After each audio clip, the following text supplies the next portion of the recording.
Hello, everyone, and welcome back to So Practical, So Fun.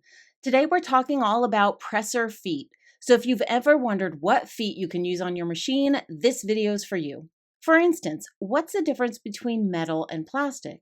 Why do some feet look like this while others look like this? And which do you need for your sewing machine?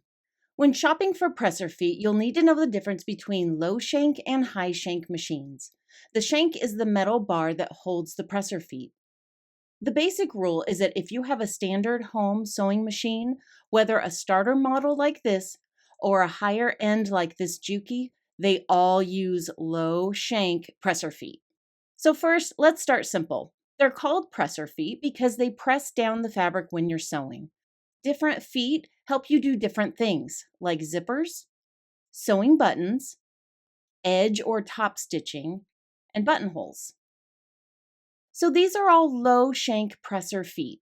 There's so many different types you can purchase for your machine depending on what project you're working on. A digital machine will tell you which foot you should use for each stitch. Even if your machine is digital, you can still purchase any additional low shank presser feet that you like. Whenever you change the presser foot, always do a double check that it'll work properly with the stitch you've chosen. The way I like to do this is by turning the hand wheel and watching where the needle moves around the foot before I start to sew. Changing the foot on a low shank is really easy. Check the back of the shank area and see if there's a tab like this. Raise the presser foot and just push it in. The foot will disconnect. If you don't have this little lever, just lower the foot, hold down the front and the back of the foot, and then raise the foot back up with your other hand. It will easily disconnect from the base. To connect a foot, just line up this little bar here with the groove here. Then drop it down and it will click into place. On a high shank sewing machine, changing the foot is a little different. There's no quick release, so you have to unscrew it here. I like the foot to be down when I do this. Then raise the base back up, line up the foot you want to use, make sure it's centered with the throat plate, and then lower this back down. That will hold it in place while you tighten that screw.